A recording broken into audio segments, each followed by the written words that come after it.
everybody, and welcome back to my movie review series. Today we'll be discussing The Guardian. Just finished watching it.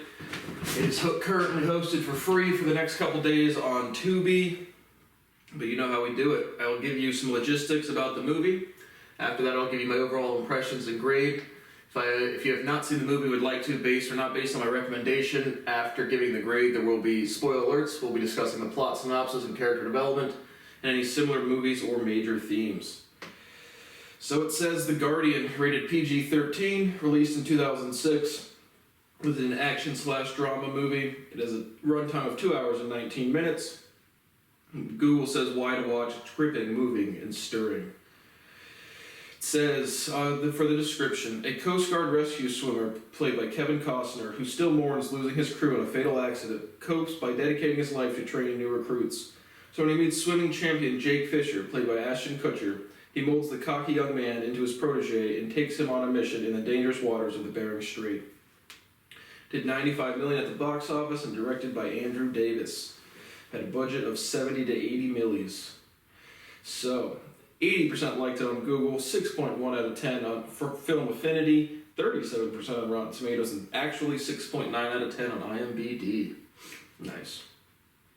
So overall, what did I think? I enjoyed it. Again, for like the action scene, I thought this one was some novelty, focusing on the Coast Guard as opposed to, another Navy SEAL movie or just another branch of the military.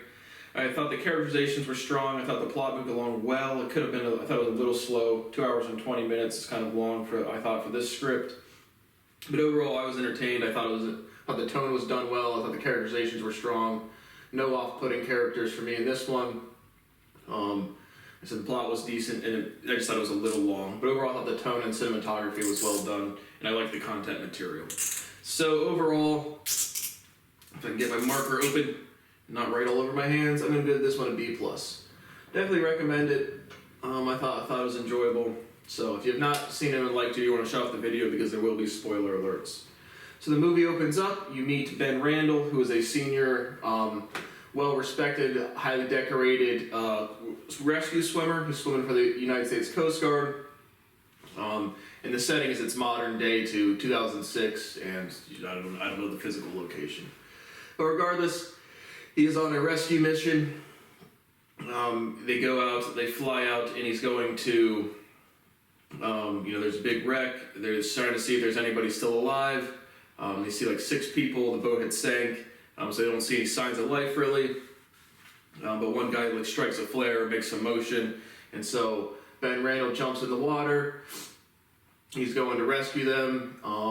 He rescues a couple of them. And then there's this big swell in the ocean, and it knocks down the helicopter, this rescue helicopter. It explodes. His best friend, who I can't recognize, I don't know if that was the dude that played the main character in Power, but Omari something. I think Omari Hardwick, Carl Billings. Yeah, that's who Ben Randall's best friend was, or diving partner, or rescue teammate. And so he was in the helicopter. The pilots died pretty much instantaneously. And his friend Carl is severely injured. And so they have this inflatable raft. And so they're waiting there. And the next thing you know, he's back on land. And basically everybody they were trying to rescue died, as well as his partner. So he is the only one left. So some major theme in Survivor Guild a little bit. But Ben Randall is sad for losing his entire crew.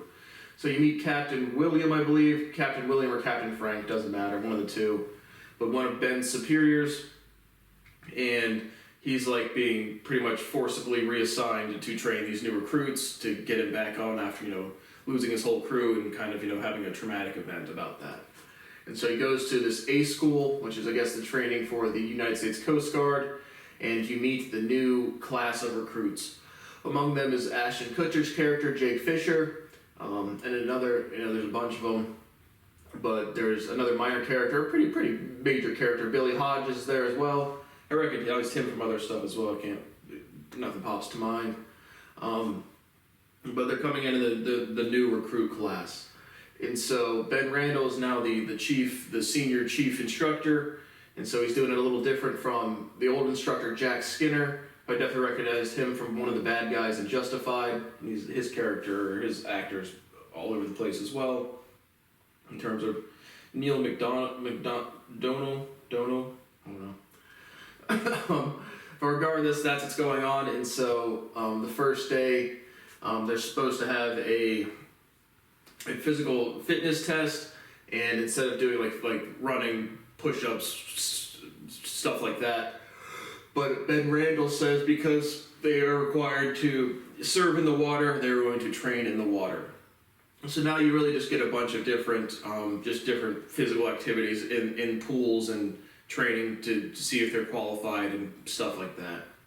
So the first thing they do is they have to tread water for an hour, and if you touch the bottom or the sides, you're out of the academy. And so they have this really big dude who kind of bullies Billy Hodge out of his bunk at the get-go, and then he doesn't tread water long enough, so he's out of a minor character, and he's out of the school pretty quickly. And so the other instructors are kind of, not sure about Ben Randall's teaching style, because, the big dude is one of their top recruits or something, and, he's letting them go real fast. And so they do a bunch of other just training stuff. They push, I guess not yet, but they just do a bunch of different physical assessment tests in the water and whatnot.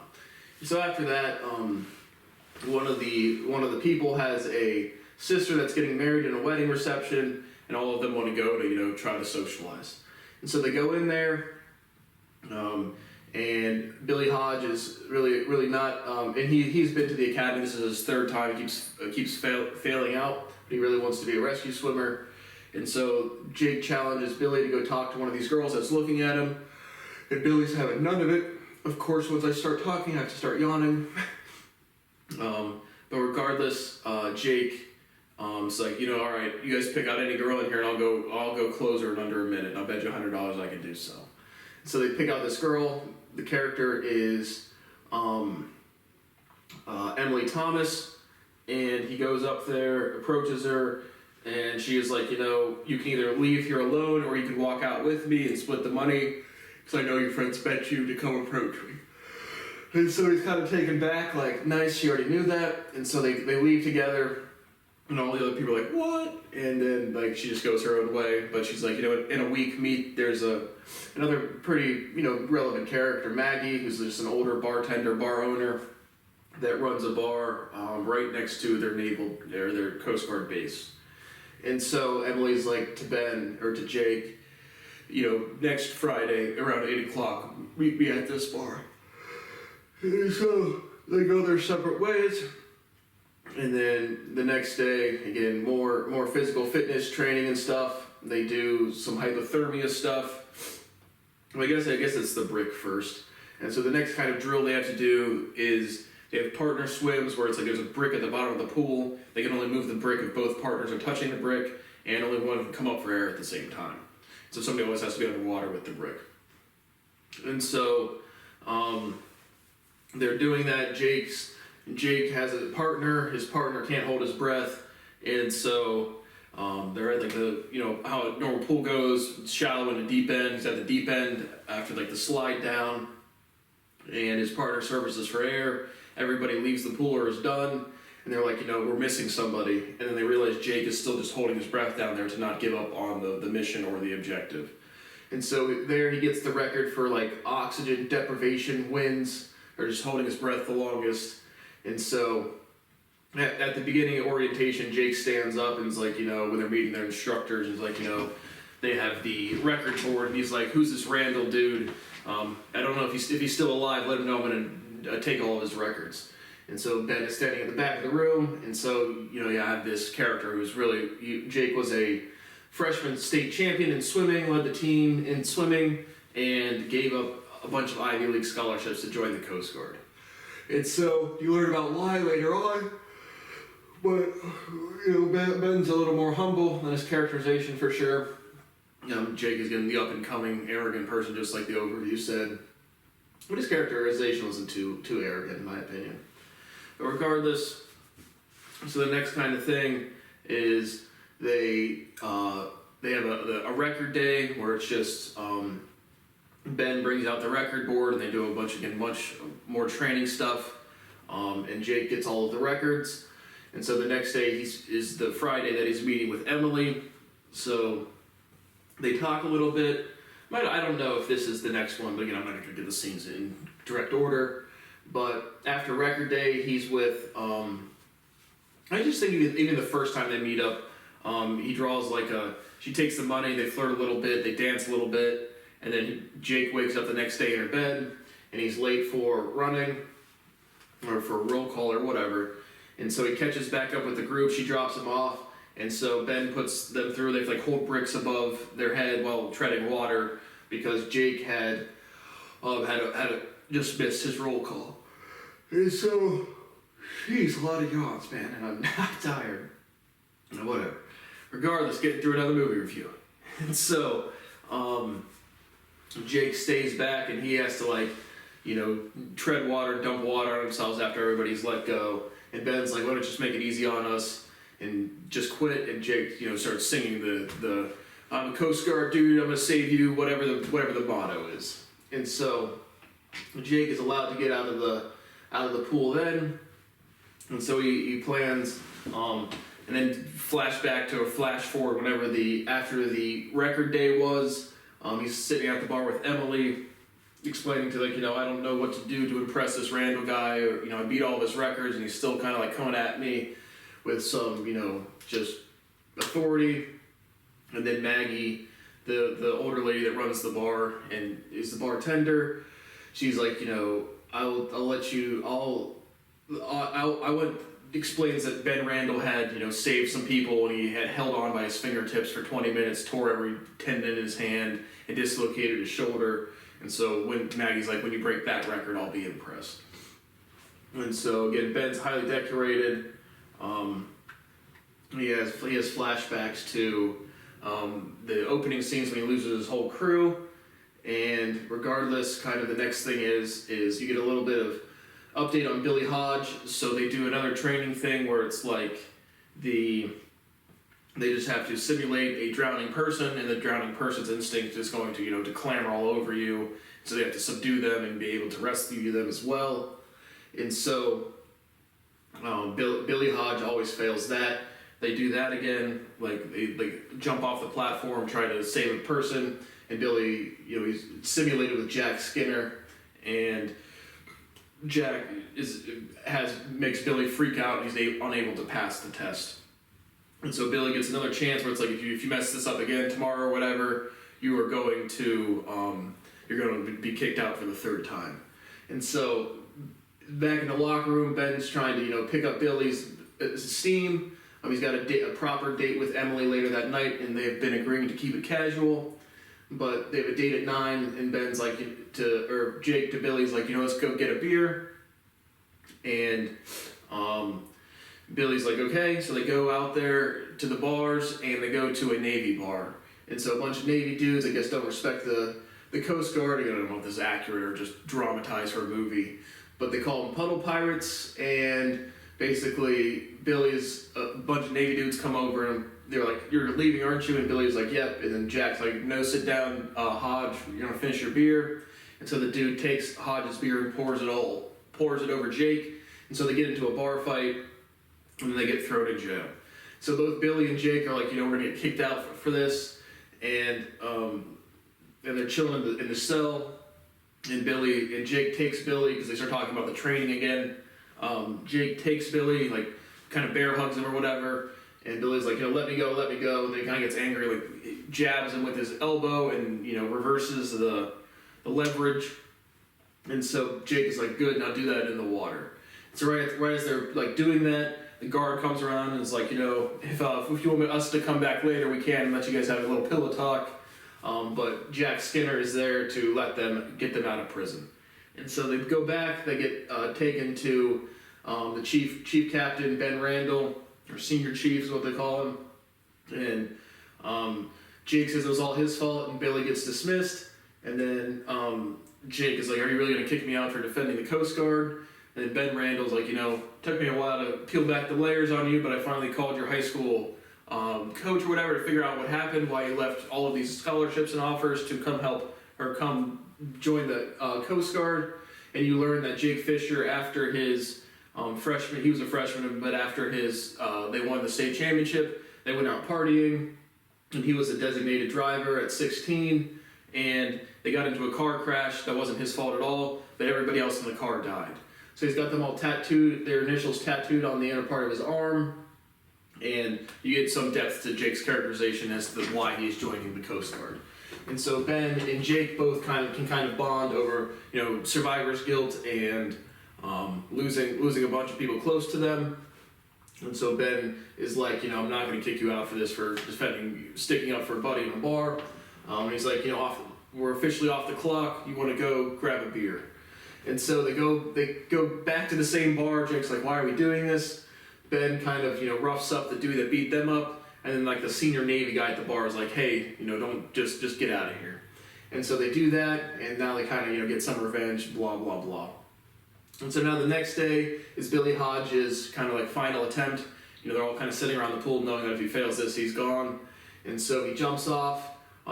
Jack Skinner, the former captain or former runner of this before Ben, is the simulated drowning person, takes hold of Billy. Billy's struggling again, and Billy kind of like clocks him in the nose, makes him bleed a little bit, and then takes him to safety. And so Jack gets out of the pool like all angry looking, and then smiles and gives him a hug. He's like, you passed.